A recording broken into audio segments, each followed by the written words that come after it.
desajeitado aqui. Mas quando você olha para a sua construção lá, a sua casa que está toda bonita, você fala, não, isso é provisório. É só por um momento. Daqui a pouco acaba. Estou feliz. Mesmo com uma casinha toda ruinzinha, mas se você tem uma casa melhor, que você está preparando, você diz, não, isso não tem problema. Assim é o cristão. Estamos provisoriamente nesse mundo. Tem uma pátria celestial que nos aguarda. E é isso que alegra a nossa alma, o nosso coração, o nosso ser. E é isso que nos motiva a continuar lutando. Horrível é pensar.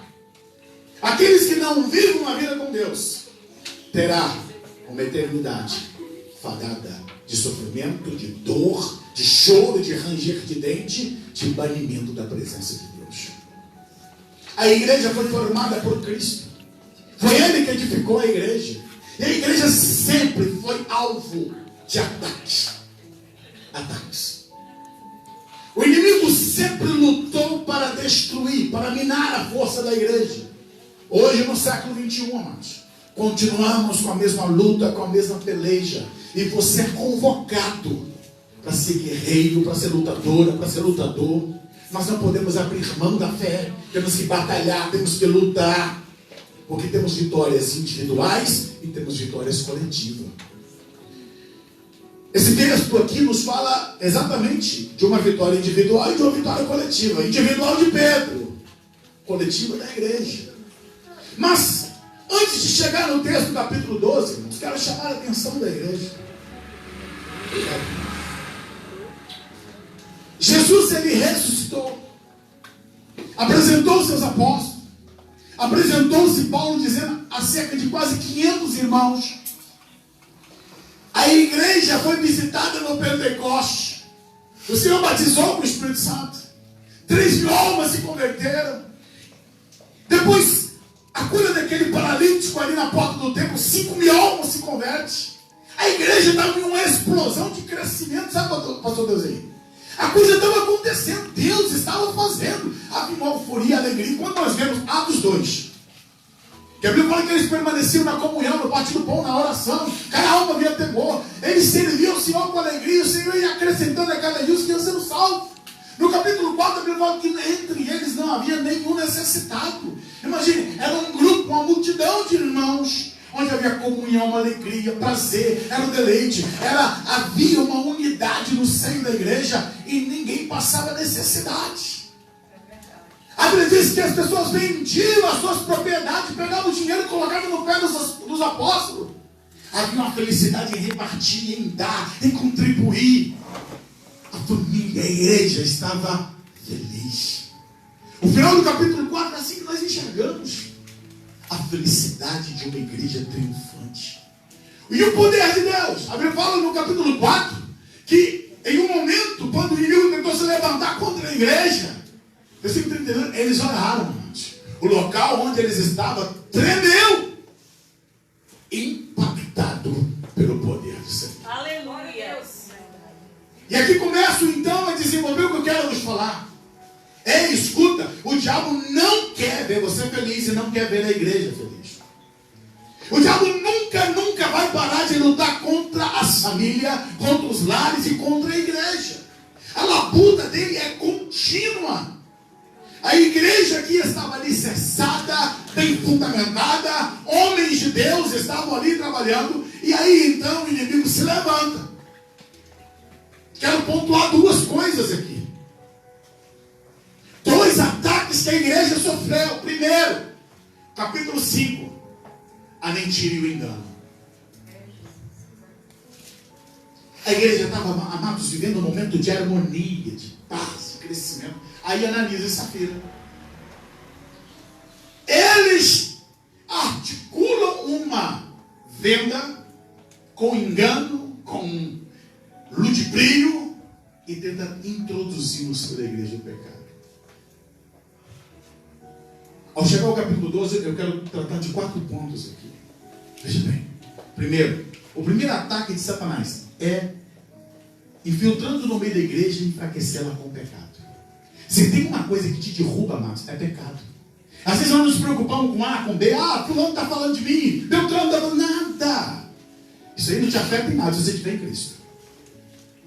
O que vai te afetar é pecado.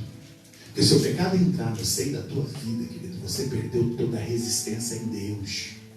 É igual quando um vírus entra no teu corpo. Se você for acometido de uma febre, de uma enfermidade, de uma bactéria, epa. Agora, ou você toma um antídoto, ou tu vai morrer. Ou você toma um remédio, ou você está fadado a acabar com a tua vida. E o diabo introduziu ali, no coração daquele casal, para que a mentira viesse enfraquecer a igreja. Mas a igreja estava orando. A igreja estava ligada. Estava firmada em Deus. E o capítulo 5, amados, é a vitória da igreja contra o pecado. Deus, ele age com poder intenso. É duro olhar para esse texto aqui, sim. Não desejamos isso, não queremos isso. Mas foi a maneira radical de Deus dizer: ei, a minha igreja é minha, é pura. O inimigo não vai atacar nisso. Amados, Ananias e Safira morreram no mesmo dia, com diferença de horas. Porque pecaram afrontando Deus e a sua igreja.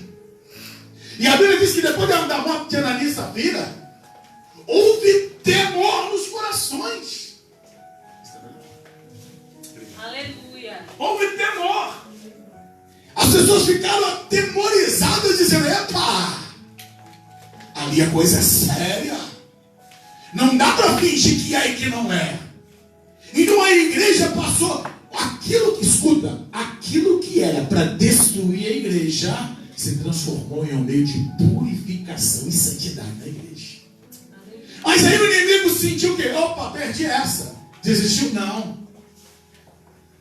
No capítulo 6, amados, aí narra uma outra investida de Satanás. A Bíblia diz que no meio daquilo que era trazido, as ofertas, as contribuições, era se repartido entre as viúvas e os necessitados, começou a haver murmuração, porque algumas viúvas estavam sendo deixadas à margem. Estava havendo uma certa acepção. O texto não nos diz de maneira clara se era real ou se era murmuração, pastor Jesus. Mas sabemos que o problema surgiu. Ele emergiu no meio da igreja e pronto, a murmuração pairou. E começou a ter aqueles zum. Olha, fulano de tal não ganhou a contribuição diária. E o outro diz: não, isso daí é discriminação. Opa, já estava ali o inimigo tentando minar a unidade da igreja, quebrar a igreja dentro disso. Amados, essa é a ação do diabo. A ação do diabo é enfraquecer o povo, quebrar a unidade. Joga um para cá, joga outro para lá, joga eu contra um, o outro contra mim. É verdade, glória. Mas o Deus eterno, o dono da igreja, orientou os apóstolos. O que eles fizeram? É interessante isso, pastor Deus. A sabedoria dos apóstolos.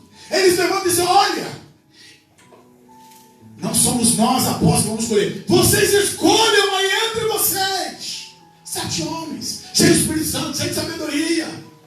Escolham entre vocês homens, e nós vamos dar bênção sobre eles.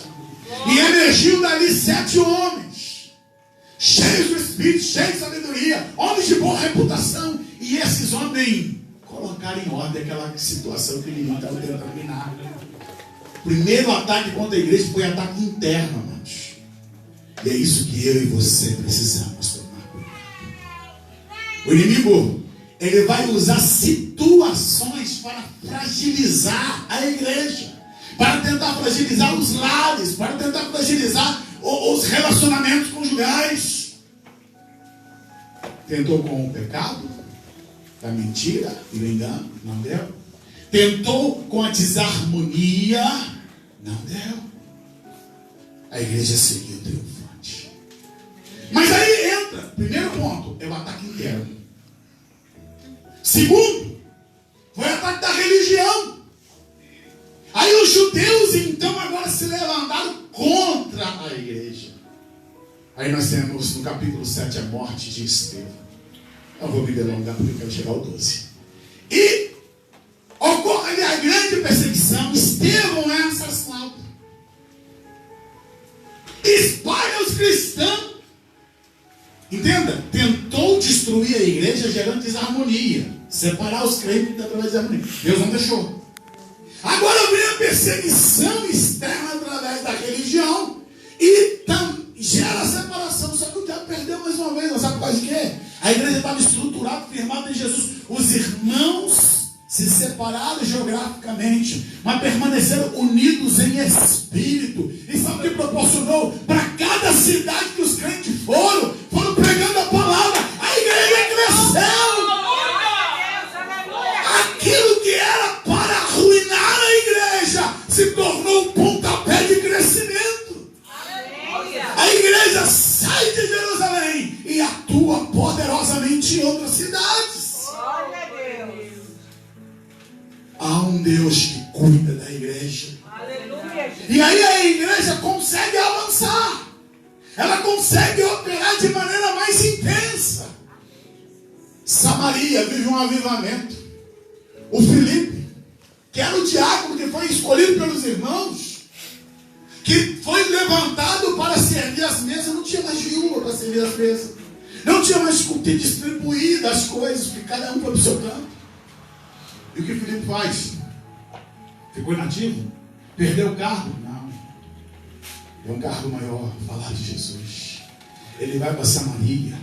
Ali anuncia o reino de Deus. E a Bíblia diz que Samaria foi sacudida com o poder de Deus, com tal intensidade, amados, que houve uma conversão tão intensa. As pessoas foram tomadas pela glória de Deus, que os apóstolos que estavam em Jerusalém, só ficaram só os apóstolos, tomaram, nós temos que enviar Pedro e João para lá, porque está acontecendo algo muito forte em Samaria.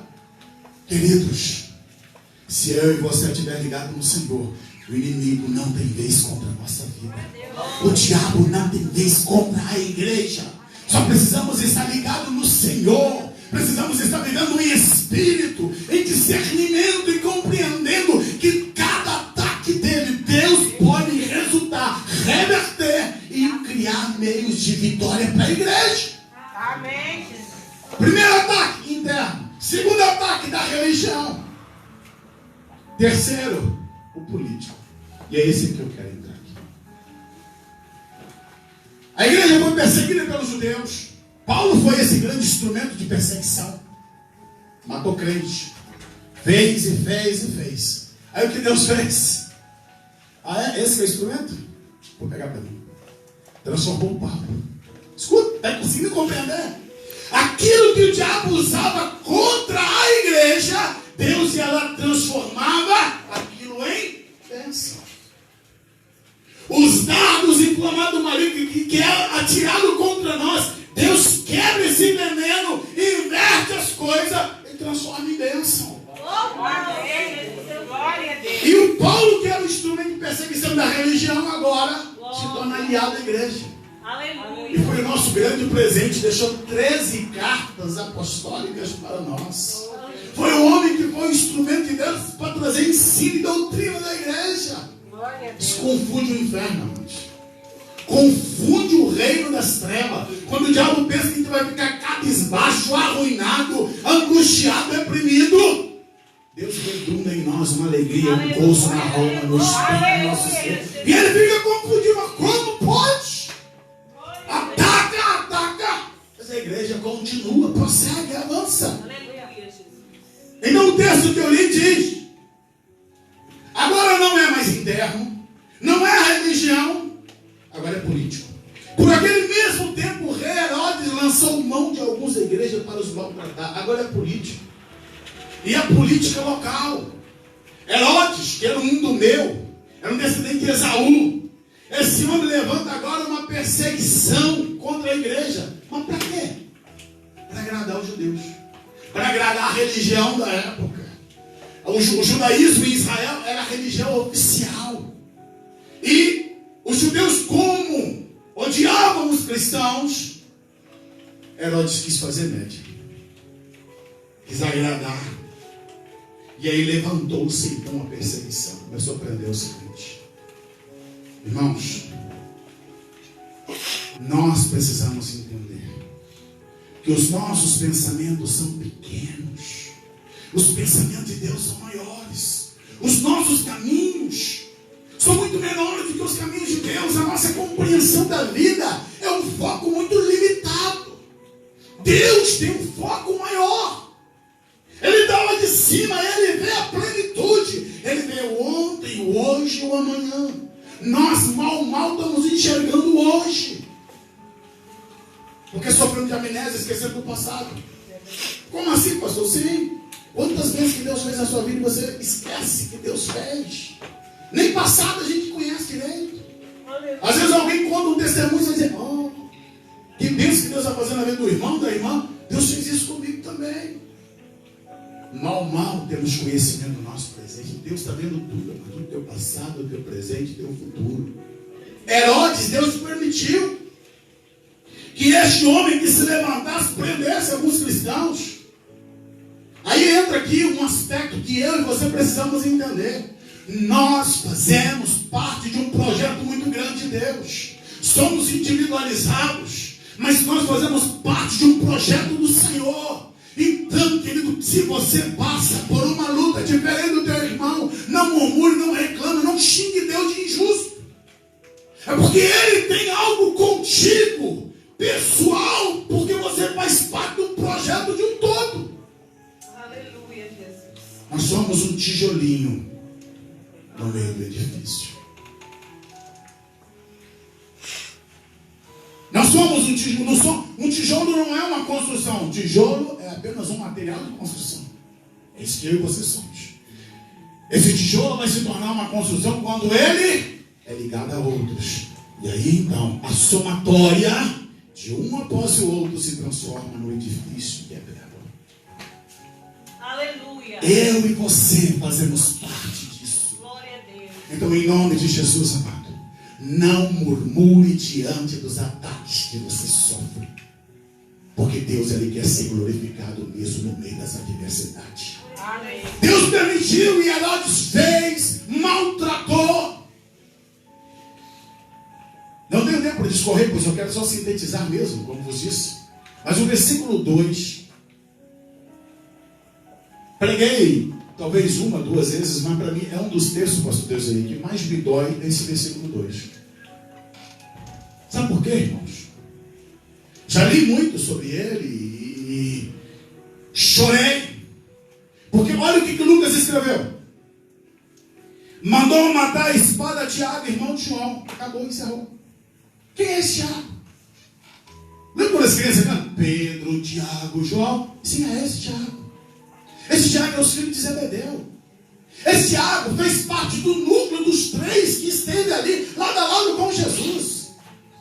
E eu não sei porque o Espírito Santo não permitiu que Lucas escrevesse mais nada. Ele é um apóstolo, tinha uma grande intimidade com o Senhor, e apenas se resume a isso: foi morto a espada. Quando vai relatar a morte de Estevão, amados, são 68 versículos descrevendo a história de Estevão. E para Tiago, apóstolo, não fala na sua bola que ele morreu. Escuta, arrancar a cabeça dele, cortar a cabeça dele fora. E é só isso que o Espírito Santo deixou para nós. Alguns terão um tempo curto sobre a terra, mas Deus também é glorificado nisso. Outros terão um tempo muito maior. Escuta, Tiago é irmão de João. Eram filhos dos mesmos pais, filhos da mesma mãe. Mas você tem Tiago aqui que perde a cabeça, e tem um João que chega quase aos 100 anos de idade. Como explicar isso? João foi o único apóstolo que não foi martirizado. Mas o irmão dele foi o primeiro apóstolo a tombar sem cabeça. Igreja, já me debrucei, olhei e digo: Senhor, eu não entendo o teu trabalhar. Aleluia, Jesus. Mas eu descanso sabendo que o Senhor tem a tua forma, e isso me vale ao coração. Tu és soberano, seja feita a tua vontade, seja feito o teu jeito. Se vai glorificar o teu nome, é o que importa. Se o teu nome vai ser exaltado, isso é suficiente. Glória a Deus, aleluia. assim, ele permitiu que Tiago fosse morto ao fio da espada. A igreja chorou. Se foi um impacto para a igreja. Escuta isso. Aí o inimigo achou assim: opa, toquei nos apóstolos, consegui derrubar um grandão.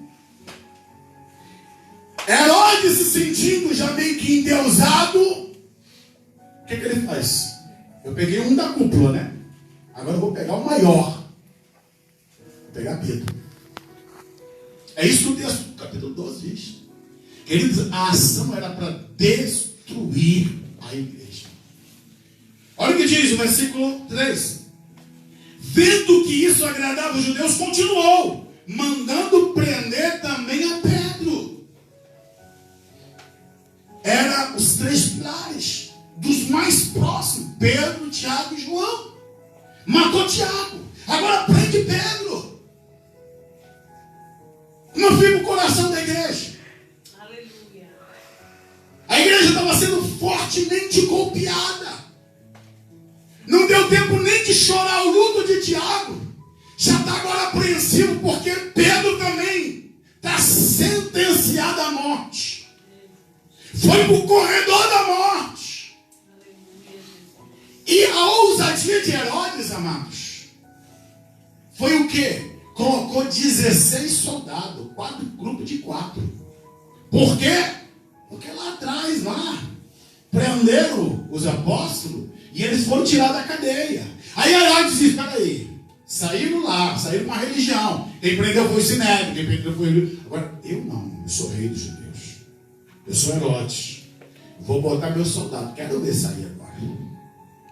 Colocou ele lá encarcerado, guardado, vigilância 24 horas, dizendo: eu arruino, eu destruo. Mas o que me chama a atenção, irmãos, pois as horas estão indo embora, e eu quero focar nesse princípio que Deus quer nos ensinar nessa noite. Escuta isso. Foi preso nos dias dos pães asmos. Quantos dias duravam os pães asmos? 7 dias, era uma semana. E Herodes fez uma articulação aqui horrorosa. Lembra da crucificação de Jesus? Que quando chegava na época da Páscoa, podia, se oferecer e dizer: olha, escolhe um ou outro. Herodes não. Falou: não vou exterminar na Páscoa, porque vai que consiga gerar um motim lá e escolha para soltar Pedro. Vou deixar passar a Páscoa, que a sentença de morte já está na cabeça dele. Eu vou executar e não tem ninguém para interferir. Ninguém vai interferir na minha ação. É essa a disposição de Herodes. Então ele deixa para depois da Páscoa.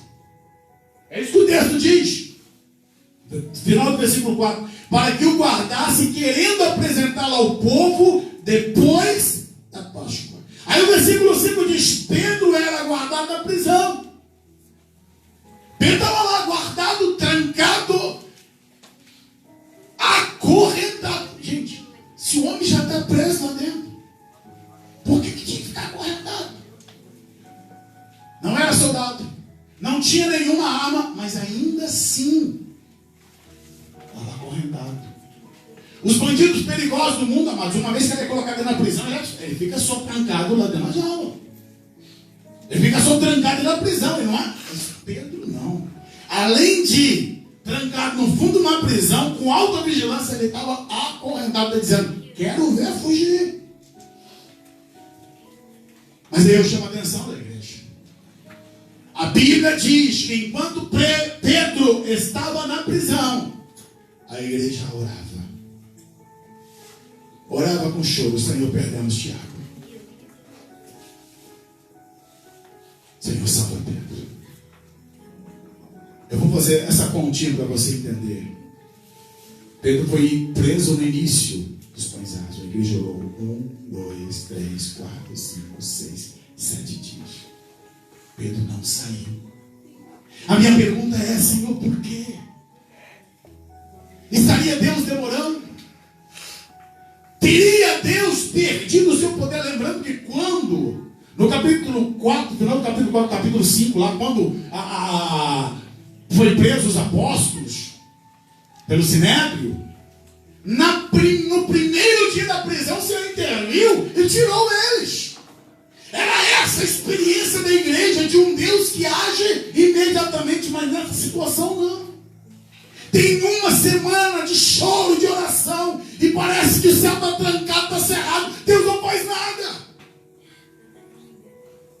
Amados, Deus continua sendo Deus mesmo no silêncio dele.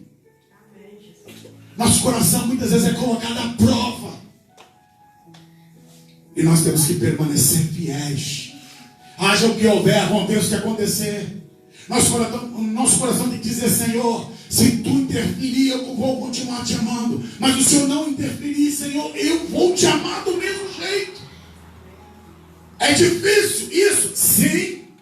Porque vai trabalhar contra a nossa natureza. Porque nós queremos algo palpável. Nós queremos aquilo que é real assim para os nossos olhos. Mas Deus está querendo nos ensinar: ei, eu quero que você se coloque na minha mão e confie que eu estou te conduzindo. Oh, glória a Jesus. Aleluia, Deus. Crer e confiar muitas vezes é diferente. Eu sei que o tempo está longo, mas deixa eu contar só uma historinha. Tinha uma criança que estava no meio de uma situação. Tinha um homem que ele era equilibrista e ele tinha que atravessar de um lado para o outro, onde tinha um abismo. Ele foi lá e esticou um cabo de aço. E ali a multidão toda se reuniu e ele questionou e disse: quantos acreditam que eu passo daqui para o lado de lá? Aí a multidão disse: E ele foi, irmão, se equilibrando, passou no cabo de aço, chegou do outro lado. Quantos acham que eu consigo voltar? Voltou. E aí ele fez uma outra coisa. Ele pegou um carrinho de mão. Ele diz assim: quantos acham que eu consigo passar com esse carrinho de mão com um saco de cimento aqui em cima? Aí todo mundo diz: eu confio, ó. Aí ele foi e disse: então vem você que senta no carrinho. Não. Aí ele voltou: você então senta no carrinho. Não. Mas todo mundo dizia que acreditava que o ano passado, ou pastor, em cima. Aí sai o menino. Ele diz: o menino novinho. E ele senta no carrinho tranquilo. E aquele homem pega o carrinho, vai em cima do cabo de aço, passa de um lado. Todo mundo aplaude, ele volta e passa para o outro lado. E as pessoas ficam extasiadas ali. E alguém vai perguntar ao menino: menino, tu é louco? Você é maluco? Como é que você tem coragem de sentar naquele carrinho? O menino abriu um largo sorriso e disse: aquele homem é meu pai. Eu confio nele, ele não ia deixar eu cair. Querido, nós precisamos entender: tem um pai que cuida de ti. Se ele te colocar para andar em cima de um cabo de aço, pode crer, ele não te deixa cair. Porque ele te ama, ele cuida de ti. E ele tem propósito para a tua vida. Oh, glória a Jesus.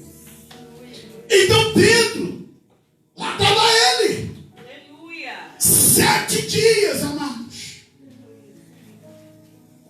A Bíblia diz que então no outro dia, Herodes ia pegar Pedro, apresentá-lo e assassiná-lo. Sabe o que a igreja fez? Foi orar. Continuou orando. Não entregue as rédeas, não entregue os pombos. Do ponto de vista humano, assim, já orei 7 dias. Semana inteira orando. Deus não interviu. Amém. Vamos dormir. Deixa pra lá. Não. A igreja se reuniu, voltou para a casa da irmã Maria. E lá os irmãos intensificaram em vigília e oração. Enquanto a igreja orava na casa da irmã Maria, lá na prisão, o que acontecia? Um anjo visitava. Eu não roncava. Dormia. Irresponsabilidade? Não. Aleluia. Paz interior. Perdemos sono por tão poucas coisas. E Pedro consegue dormir com uma sentença de morte na cabeça dele. Ele tinha mulher, tinha filhos, tinha igreja. Mas ele entendia: tem um Deus lá no céu que é soberano. perdeu a cabeça. E se eu tiver que perder a cabeça, eu perco. Aleluia. Mas tem um Deus que está no controle. Dormir é no meio da madrugada, amados. Deus enviou seu anjo. O anjo de Deus entra ali. E a Bíblia diz que a luz raia ali. Nós estamos acostumados com a iluminação elétrica. Mas naquele tempo não havia isso. A luz era fosca, que era a luz de lamparina, né? A luz do azeite. Mas no meio daquela escuridão, onde só havia aquela luz fosca de algumas lamparinas acesas, a luz da glória de Deus irradia no meio daquela escuridão. Entenda, ninguém percebe, só Pedro. A luz irradia e os soldados não acordam. Porque a glória de Deus é para aqueles que estão ligados nele. Aleluia, Jesus. E Pedro continuava dormindo, o anjo toca nele e diz: ei, Pedro, acorda, homem, deixa a sandália, cinge-te, levanta-te, vamos embora. Aleluia, glória a Deus. Pedro levanta sem nem entender, achou que era uma visão, achou que nem era real. Mas ele levanta, achando que é uma visão. Escuta para encerrar. Soldados permanecem ali, as cadeias que o prendia caem na terra. A primeira porta se abre e Pedro passa. Passa pela primeira guarda, ninguém percebe. Abriu a segunda porta, Pedro também passa. E quando chega no portão principal, que Lucas faz questão de dizer, era o portão de ferro. Está lá o portão de ferro trancado. Ferrolhos diante dele. E é como se Deus lá de cima apertasse o controle remoto e diz: está aberto. Deus tem controle de qualquer porta, portão, ferrolho. Não tem porta no mundo que ele não tenha poder de abrir, porque a chave que ele tem abre qualquer porta que ele quiser que seus filhos passem. O portão se abre, Pedro vai para fora. Caminha um ponto, alguns passos ainda com o anjo. E quando ele olha para um lado e para o outro, opa, cadê o anjo? Não está mais ali. E ele entendeu. Deus me livrou. Deus me guardou. Eu tenho algo ainda para fazer para Deus. Você está viva porque Deus tem algo para fazer na tua vida. Porque se o inimigo puder já tinha te matado, já tinha te destruído, já tinha articulado o mal contra você. Se eu e você estamos vivos ainda, é porque Deus tem algo para nós, amados. É porque Deus tem algo para a nossa vida. E nós precisamos entender: o Deus que livrou no passado continua nos livrando hoje. Sabe o que Pedro faz? Sai correndo, vai para a casa da irmã Maria. Chega lá, bate na porta. A igreja está orando. Resumindo, a menina não entende nada, mas depois abre. Pedro entra. E os irmãos tudo eufóricos. É Pedro. Deixa eu dizer para vocês, olha o que Pedro diz. O Senhor interviu e me livrou. Quem foi que tirou Pedro da prisão? O anjo. E como é que Pedro narra? O Senhor. Sabe por quê? Anjos são agentes de Deus, não é agentes nossos. É de Deus. Eles só fazem aquilo que Deus manda. É verdade. E aquele anjo arrancou Pedro de lá porque Deus tinha dado ordem para isso. E eu encerro dizendo, amados. Em casa você leia, final do capítulo 12.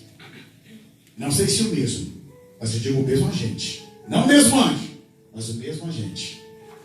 No final do capítulo 12. Esse Herodes, que era o grandão, o todo-poderoso, foi ferido pelo anjo de Deus e morto, comido de bichos. Sabe por quê?